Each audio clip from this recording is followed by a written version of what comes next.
all. Myself Anil Kumar Chotu, Assistant Professor, Department of Civil Engineering.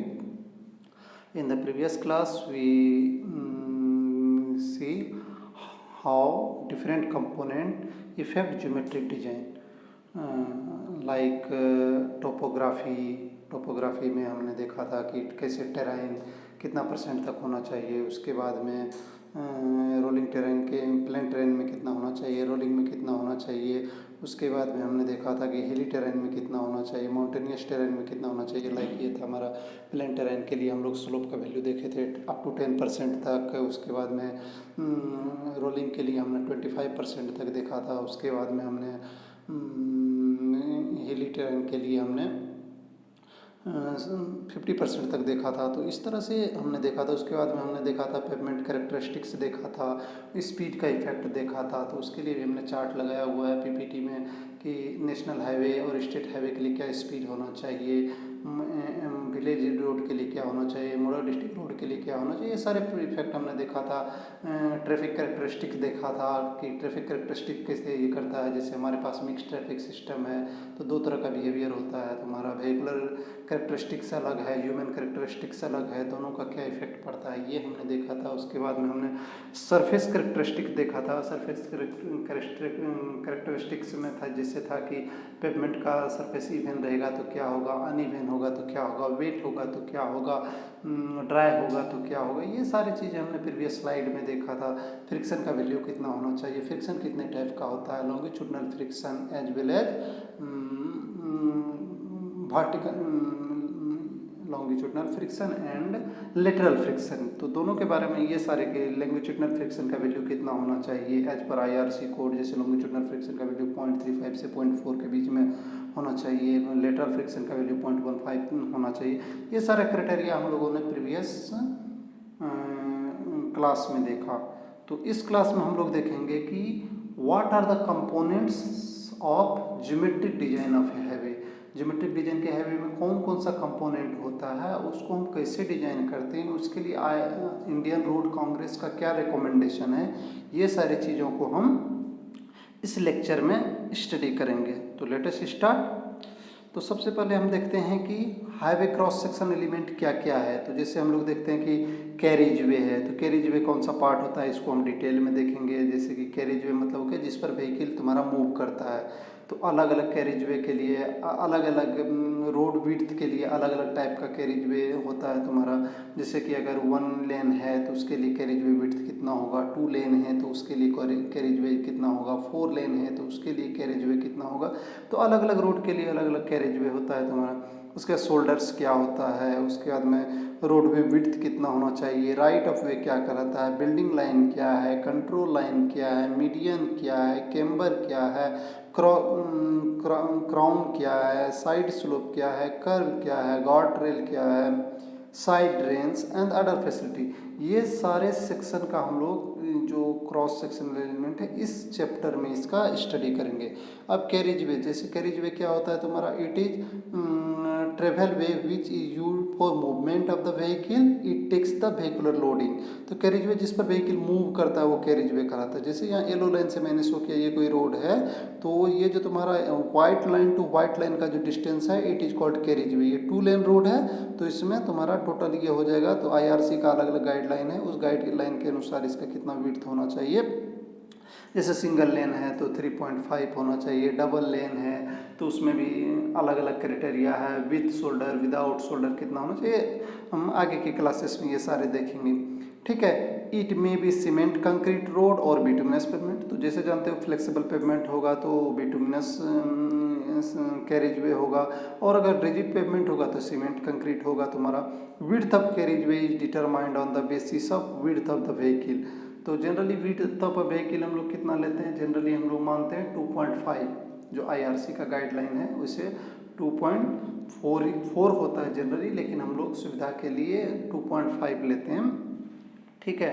तो उनका guideline अलग अलग दिया हुआ है तुम्हारा। तो IRC का जो गाइडलाइन है उसके अनुसार विड्थ कितना होना चाहिए, 2.44 होना चाहिए। यहाँ पर थोड़ा सा फिगर के कारण प्रॉब्लम हो रहा है तो वो अच्छा से दिखा नहीं है तुम्हारा, ठीक है।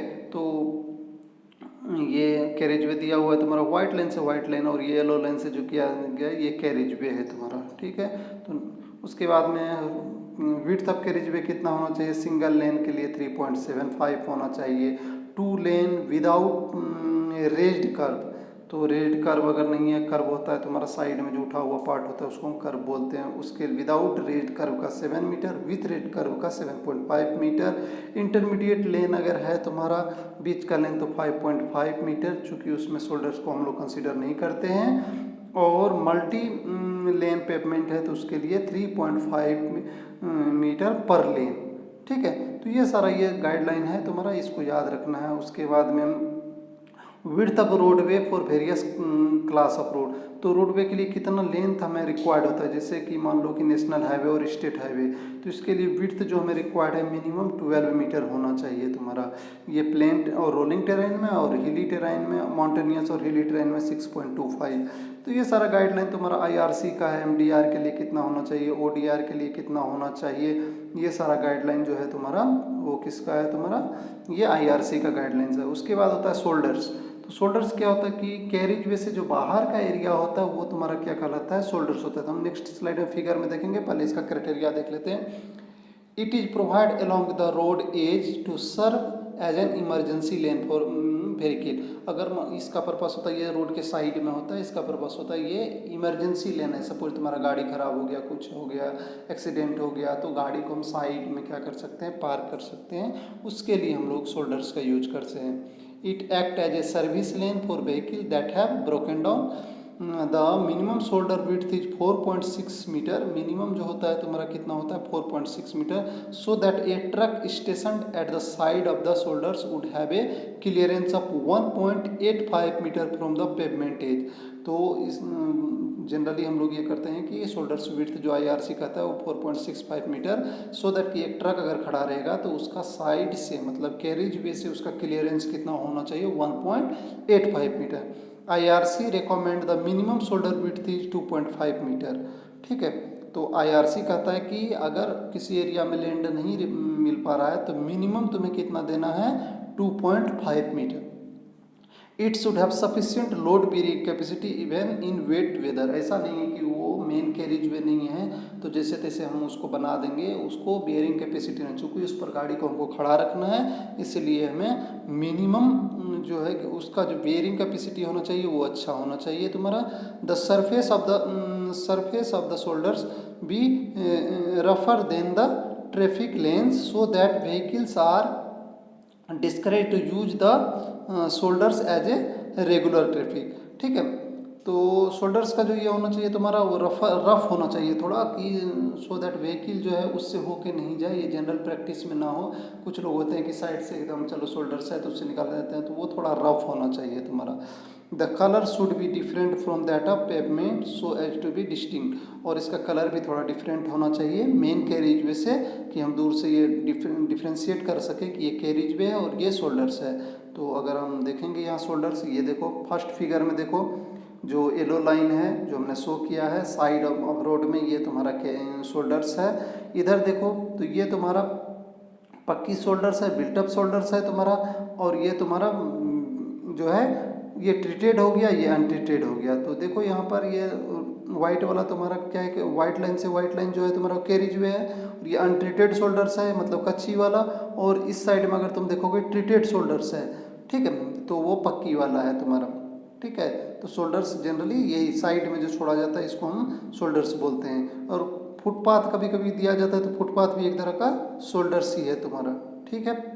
तो इस तरह से हम इसका क्या करेंगे कि इसका डायमेंशन दिया हुआ है तुम्हारा, जो कि तुम्हारा PPT में IRC कर रहा है कि मिनिमम 2.5 देना है, और मिनिमम है वो, और जनरल प्रैक्टिस में क्या है कि मिनिमम 4.6 देना चाहिए, सो दैट कि एक ट्रक खड़ा रह जाए और साथ ही कैरेज वे से कम 1.85 का क्लियरेंस हो, सो दैट कि इजीली व्हीकल पास कर सके और एक्सीडेंट ना हो। तो ये फिगर मैंने ऑलरेडी बता दिया तुम लोगों को, ठीक है। उसके बाद में width of the roadways of the और फॉर्मेशन विड्थ, तो तुम्हारा फॉर्मेशन विड्थ क्या होता है तुम्हारा? It is the sum of the width of the carriage way और पेवमेंट इंक्लूडिंग सेपरेटर्स और एनी एंड द शोल्डर्स। ठीक है, तो विड्थ ऑफ द फॉर्मेशन क्या हो गया तुम्हारा? रोड, शोल्डर्स, फिर तुम्हारा कैरिज वे, फिर मीडियंस, फिर कैरिज वे और फिर शोल्डर्स। तो पूरा जो तुम्हारा ये रोड विड्थ है तुम्हारा, ठीक है, वो तुम्हारा क्या कहलाता है? जिसको हम रोडवेज बोलते हैं, विड्थ ऑफ रोडवेज या फॉर्मेशन विड्थ बोलते हैं। Right of way it is total area of land acquired for the road against it's alignment. तो अलाइनमेंट के, रोड अलाइनमेंट, तो रोड जैसे मूव कर रहा है उस अलाइनमेंट के लेफ्ट और राइट में जितना हम एरिया एक्वायर करते हैं from left to right, that is called right of way. उसमें हम कभी भी रिक्वायरमेंट के अनुसार कंस्ट्रक्शन करते हैं, बाकी लैंड एक्वायर करके छोड़ देते हैं।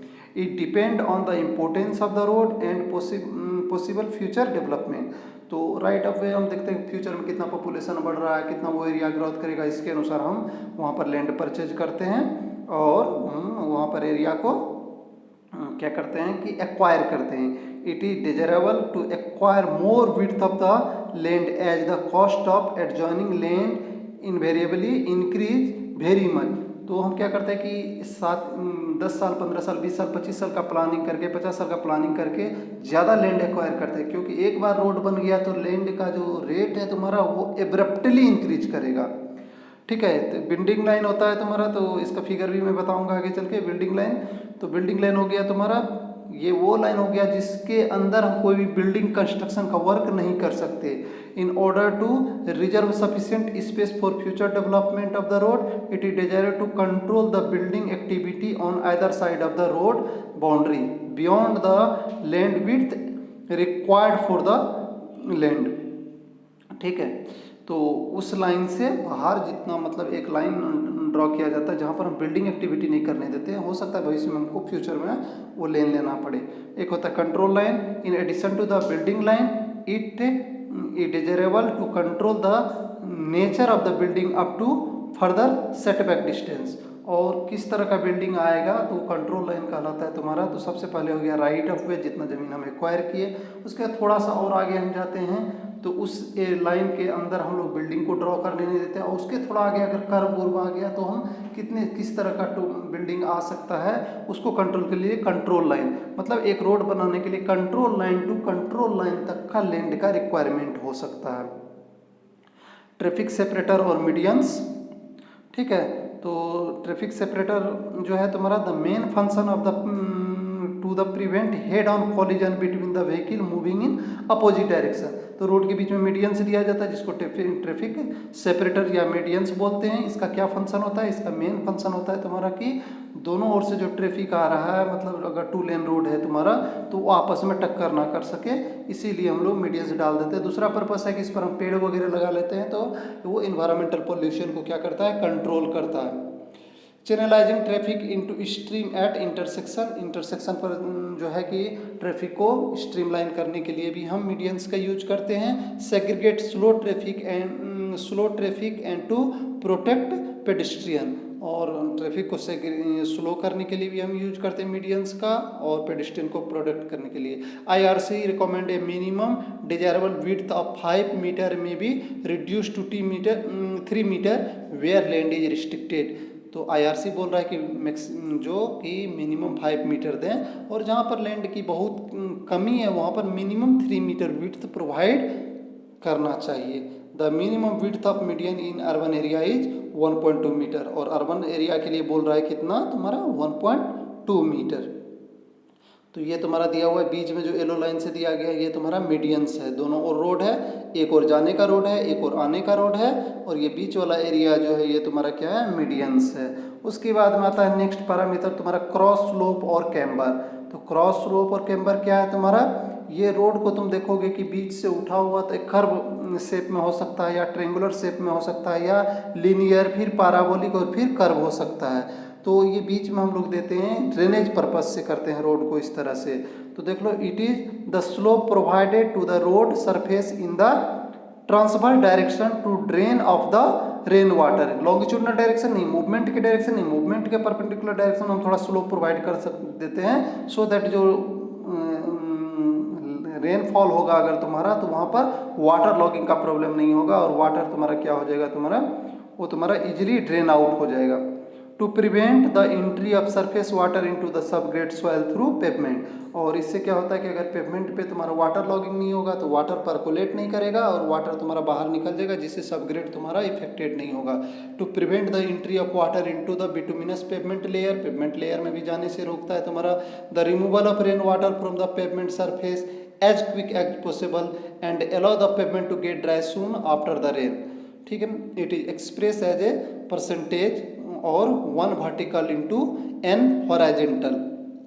तो वर्टिकल और हॉरिजॉन्टल यहाँ फिगर में तुम देख सकते हो, depends on the pavement surface and amount of rainfall. तो जिस तरह का रेनफॉल अगर ज़्यादा हो रहा है तो हम सर्कुलर प्रोवाइड करते हैं, अगर मीडियम हो रहा है तो हम पैराबोलिक और स्ट्रेट पाथ प्रोवाइड करते हैं, और अगर बहुत ज़्यादा हो रहा है तो हम क्या करते हैं कि स्ट्रेट वाला प्रोवाइड करते हैं। तो 3 तरह का दिया हुआ है तुम्हारा फिगर में तुम देख सकते हो, और इनका स्लोप वगैरह हम एज ए डिजाइनर फिक्स करते हैं। ठीक है, उसके बाद में दिया हुआ है तुम्हारा शेप ऑफ द, तो पैराबोलिक शेप का होता है तुम्हारा फास्ट मूविंग व्हीकल के लिए, स्ट्रेट लाइन होता है तुम्हारा, और कॉम्बिनेशन ऑफ पैराबोलिक और स्ट्रेट, जैसा कि फिगर में तुम लोग देखे हो। और किस तरह का होना चाहिए ये भी तुम्हारा दिया हुआ है, सीमेंट, कंक्रीट और हाई टाइप बिटुमिनस पेवमेंट अगर होगा तुम्हारा तो 1:50 का स्लोप होना चाहिए, 1 हॉरिजॉन्टल में 50 वर्टिकल, मतलब 2% का स्लोप होना चाहिए हेवी ट्रैफिक के लिए, और लाइट के लिए 1:60 मतलब 1.7% का स्लोप होना चाहिए। 1:50 का मतलब हो गया 1 यूनिट हॉरिजॉन्टल जाने पर 50 यूनिट हम वर्टिकल देंगे। ठीक है, उसके बाद में तुम्हारा अगर बिटुमिनस सरफेस है तुम्हारा 1:40 मतलब 2.5% देंगे हैवी ट्रैफिक के लिए, लाइट ट्रैफिक के लिए 1:50 देंगे, 2% देंगे। वाटर बॉन्ड मेकाडम के लिए तुम्हारा क्या कितना, और ग्रेवल पेवमेंट के लिए 1:33 3% देंगे, और लाइट ट्रैफिक के हैवी ट्रैफिक के लिए और लाइट के लिए 1:40 देंगे, और देन रोड के लिए 1:25 देंगे 4%, चूँकि वार्धन रोड है। तो अब कर्व का तुम्हारा, तो ये हो गया तुम्हारा किसका, कैम्बर का हम बात की। उसके बाद में होता है कर्व। तो कर्व क्या करता है, देखते होगे कि रोड बनाता है और साइड में थोड़ा हम हाइट दे देते हैं, उसके बाद में हम क्या करते हैं फुटपाथ वगैरह प्रोवाइड करते हैं, तो उसको हम कर्व बोलते हैं। तो डिफरेंट टाइप का कर्व होता है, हम नेक्स्ट स्लाइड में देखेंगे। तो होता है तुम्हारा लॉ, तो it indicates the boundary between pavement and shoulders, pavement और शोल्डर्स के बीच का बाउंड्री बताता है तुम्हारा। It indicates the boundary between pavement and shoulders. It is desirable to provide kerbs in urban area में ज़्यादा हम लोग प्रोवाइड करते हैं। It of 3 type. तो पहला होता है वन क्या है तुम्हारा लो एंड माउंटेबल कर्व, दूसरा है तुम्हारा सेमी बैरियर कर्व, और तीसरा है तुम्हारा बैरियर टाइप कर्व। तो जो लो और माउंटेबल है, it allow the driver to enter the shoulders area with little difficulty. तो ये कम हाइट का होता है, तो वो ड्राइवर क्या करता है, इस पर गाड़ी चढ़ा के ऊपर जा सकता है, शोल्डर्स पर अपना गाड़ी खड़ा कर सकता है। The height of this type of shoulders curve is about 10 centimetre, 10 centimetre तक होता है, and 10 centimetre above the pavement edge with slope to help the vehicle climb the curve easily. Semi barrier type में क्या होता है तुम्हारा, it is provided on the periphery of roadway where the pedestrian traffic is high, जहाँ pedestrian traffic high होता है वहाँ पर इसको प्रोवाइड किया जाता है। हाइट इज अबाउट 15 सेंटीमीटर, उससे ज़्यादा हाइट है, and pavement edge with a barrier of 1:1 on the top 7.5 centimetre. ठीक है, तो इसका हॉरिजॉन्टल और वर्टिकल जो कर्व है तुम्हारा 1:1 के रेशियो में होता है तुम्हारा। It prevents parking the vehicle, but during emergency it is possible to drive over the curve with some difficulty. तो इसमें जनरली हम पेडेस्ट्रियन के लिए देते हैं, लेकिन कुछ डिफिकल्टी के साथ हम बाइक को पार कर सकते हैं। बैरियर टाइप कर्व, तो बैरियर टाइप कर्व होता है it provided in built up area adjacent to the footpath with considerable pedestrian traffic. The height of the curve is about 20 centimetre, road से ज़्यादा हाइट पर होता है तुम्हारा पेवमेंट एज से, with steep barrier 1 horizontal to 1 vertical to 0.25 horizontal. अब तीनों type का तुम फिगर में यहाँ देख सकते हो। तो ये तुम्हारा माउंटेबल टाइप है, ये तुम्हारा सेमी माउंटेबल टाइप है, और ये तुम्हारा थर्ड टाइप जो है तुम्हारा, और ये चौथा भी है तुम्हारा जो कि सबमर्ड है, तो उसको हम लोग बात नहीं करते हैं। ठीक है, तो ये 3 टाइप का हम लोग बात करें। बैरियर टाइप हुआ तुम्हारा, ये सेमी बैरियर टाइप हुआ तुम्हारा, और ये माउंटेबल टाइप हुआ। ठीक है। तो इसका हाइट 10 सेंटीमीटर तक, इसका 15 का, इसका 20 तक, और इसका जो टॉप होता है तुम्हारा 1:1, ये जो कर्व 45 डिग्री पर है तुम्हारा, और ये हॉरिजॉन्टल है, और इसका जो ये तुम्हारा 1:25 में ये स्लोप है पूरा बॉटम से। ठीक है। तो सारा कुछ फिगर में दिया हुआ है तुम्हारा। यहाँ देख सकते हो साइड में ये कर्व है तुम्हारा थोड़ा उठा हुआ, यहाँ जो देख रहे हो ये साइड में कर्व है तुम्हारा, ये साइड में कर्व है तुम्हारा, ये साइड में कर्व है। तो हर तरह का फिगर में दिखाया हुआ है, तो इससे तुम इजीली इसको समझ सकते हो। अब गार्ड रेल, तो गार्ड रेल क्या होता है देखते हो, तो हाईवे वगैरह में कहीं कहीं क्या किया जाता है, रेलिंग्स दिया जाता है रोड के दोनों साइड, या पुल वगैरह पर जनरली तुम देखोगे ब्रिजेज वगैरह पर गार्ड रेल दिया जाता है, जिससे व्हीकल इजीली जो है कि तुम्हारा मतलब एक्सीडेंट, अगर लाइट एक्सीडेंट होता है तो वहीं पर रुक जाए। It provide the edge of the shoulders when the road is constructed on fill exceeds 3 metre. ये वहाँ पर प्रोवाइड किया जाता है जहाँ पर हम फिलिंग करके रोड बनाते हैं, और उसका हाइट ग्राउंड से कितना रहता है तुम्हारा 3 मीटर होता है। It also provide on horizontal curve so as to provide a better night visibility on the curve. और इसमें क्या किया जाता है कि लाइट रिफ्लेक्टिंग मटेरियल देके हॉरिजॉन्टल कर्व पे भी प्रोवाइड किया जाता है तुम्हारा, so that night visibility is good. Headlight glare उस पर पड़े, हेडलाइट पड़ने से वो तुम्हें इजीली रास्ता दिखाता है तुम्हारा। तो गार्ड रेल का फिगर दिया हुआ है तुम्हारा।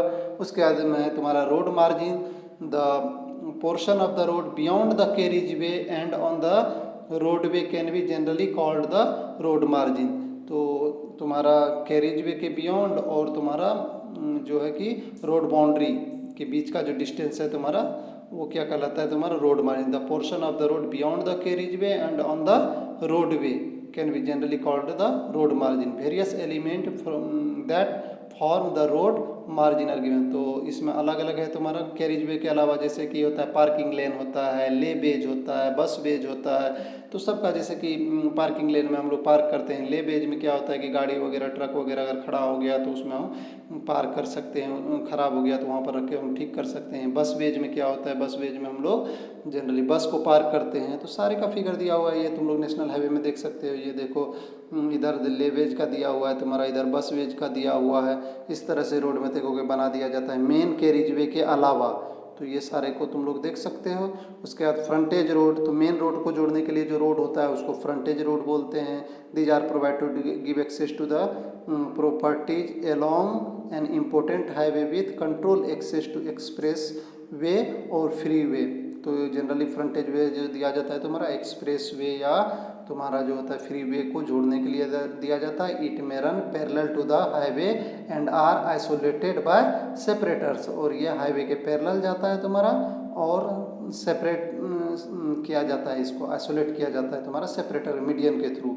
उसके ड्राइव वे होता है, it connect the highway with commercial establishment like fuel station, service station. तो ड्राइव वे मतलब हो गया कि तुम्हारा जैसे कि तुमको जाना है पेट्रोल भराने, तो कैसे पेट्रोल भराने जाओगे, तो उससे पेट्रोल पंप से जो रोड को जोड़ेगा वो ड्राइव वे हो गया। साइकिल ट्रैक आजकल नया है तुम्हारा, इंडिया का पहला साइकिल ट्रैक लखनऊ में शुरू हुआ था तुम्हारा। तो साइकिल ट्रैक अलग से बनाया जाता है जिस पर साइकिल मूव करेगा। फुटपाथ पर क्या होता है तुम्हारा पेडेस्ट्रियन मूव करता है, तो उसके लिए मिनिमम फुटपाथ कितना होना चाहिए, साइकिल विड्थ में कि मिनिमम विड्थ कितना होना चाहिए, 2 मीटर प्रोवाइड किया जाता है साइकिल ट्रैक के लिए। फुटपाथ के लिए मिनिमम 1.5 प्रोवाइड किया जाता है। ठीक है। उसके बाद में ये तुम्हारा कुछ हमने ये दिखाया, क्रॉस सेक्शन दिखाया तुम्हारा किस तरह से होता है तुम्हारा रोड का क्रॉस सेक्शन, जहाँ पर तुम्हारा कर्व है, कैम्बर है, कैरिज वे है, सारे कुछ को इसमें दिखाया गया। तो इसको थोड़ा देख लेना, बुक में अच्छा से फिगर होगा, यहाँ मुझे अच्छा फिगर नहीं मिला। तो सारा कुछ दिखाया हुआ है तुम्हारा। ये नॉर्मल स्लोप दिया हुआ है तुम्हारा 2% इनवर्ड। ठीक है। कैरिज वे विड्थ हो गया तुम्हारा यहाँ से यहाँ तक, ये तुम्हारा नॉर्मल स्लोप हो गया तुम्हारा 2% ऑनवर्ड। और कैरिज वे तो देख लेना, ये सब फिगर में तुम्हारा दिया हुआ है जो समझाइए। जनरली तुम्हारा 4 लेन रोड के बारे में दिया गया, 2 जाने का 2 आने का तुम्हारा प्रोफाइल दिखाया गया है। ठीक है। ये तुम्हारा फ्लेक्सिबल पेमेंट का डिफरेंट लेयर के बारे में बताया गया है। तुम्हारा डिफरेंट लेयर होता है, बियरिंग कोर्स, बाइंडर कोर्स, तो उसका क्रॉस स्लोप दिखाया गया तुम्हारा क्रॉस सेक्शन। ये रिजिड पेमेंट का, तो इसमें ज़्यादा लेयर है, इसमें कम लेयर है तुम्हारा। इसमें तुम्हारा सब ग्रेड हो गया, सब बेस हो गया, बेस हो गया, बाइंडर कोर्स हो गया, वियरिंग कोर्स हो गया। इसमें तुम्हारा क्या होता है, इसमें सब ग्रेड होता है, बेस कोर्स होता है और सीमेंट कंक्रीट स्लैब होता है तुम्हारा। ठीक है। तो ये तुम्हारा एक ब्यूटीफुल पिक्चर मुझे मिला था, तो मैंने हाईवे को दिखाया कि इसमें सारा एलिमेंट को तुम देख सकते हो। ठीक है। तो इस प्रकार से हमने सारा एलिमेंट को यहाँ पर शो किया है। तो इन शॉर्ट हम कह सकते हैं कि हमने इसमें कर्व को देखा, कर्व का क्या गाइडलाइन है, कैम्बर का क्या गाइडलाइन है, साइड रेल क्या है, फुटपाथ क्या है, तो सारे एलिमेंट के बारे में हमने देखा। और बेसिकली जो हमें इसमें देखना था कि व्हाट आर द गाइडलाइंस, सभी के लिए कुछ ना कुछ गाइडलाइंस दिया हुआ है कि राइट वे ऑफ कितना होना चाहिए, कैरेज वे कितना होना चाहिए, ये सभी के बारे में हमने इसमें डिटेल में देखा है। और इस सारे कॉन्सेप्ट का हम लोग यूज करेंगे ज्योमेट्रिक डिजाइन में। इसके बाद जो नेक्स्ट लेक्चर होगा उसमें हम लोग देखेंगे कि साइड डिस्टेंस कैसे कैलकुलेट करते हैं। ठीक है, तो साइड डिस्टेंस के बारे में हम लोग देखेंगे कि साइड डिस्टेंस में क्या क्या लेते हैं, कौन कौन सा फैक्टर इंक्लूड करते हैं, ड्राइवर्स का क्या फैक्टर लेते हैं, फ्रिक्शन का क्या लेते हैं, स्पीड का क्या लेते हैं, सारे फैक्टर को इंक्लूड करके हम लोग क्या करेंगे, साइड डिस्टेंस निकालेंगे। तो साइड डिस्टेंस क्या होता है, तो हमारा ड्राइवर के आई के सामने का जो डिस्टेंस है जहाँ तक वो इजीली देख सके, so that he can make the decision, he or she can make the decision. ठीक है, तो इन शॉर्ट अगर हम देखें ज्योमेट्रिक डिजाइन में अभी तक हमने 2 लेक्चर कवर किया है। और दोनों लेक्चर में क्या देखा, पहला जो पार्ट था तुम्हारा उसमें हमने देखा कि हाईवे ज्योमेट्रिक डिजाइन को कौन कौन सा फैक्टर इन्फ्लुएंस करता है, जैसे टोपोग्राफी, ट्रैफिक, डिजाइन स्पीड, उसके बाद में इन्वायरमेंटल पॉल्यूशन, इन्वायरमेंट, उसके बाद में पेवमेंट इवेननेस और अनइवेननेस। तो ये सारे फैक्टर का हमने फर्स्ट लेक्चर में देखा था। सेकंड लेक्चर में हमने देखा कि what are the components, carriage way हो गया, तुम्हारा कैम्बर हो गया, कर्व हो गया, साइड रेल हो गया, फुटपाथ हो गया, ठीक है, ड्राइवर वे हो गया, तुम्हारा फ्रंटेज रोड हो गया। ये सारे कंपोनेंट के बारे में इसमें हमने बेसिकली देखा और इसका क्या गाइडलाइन है उसके बारे में IRC ने क्या गाइडलाइन दिया, ये सारी बातों को हमने इसमें देखा है। Thank you for your patience listening, thank you.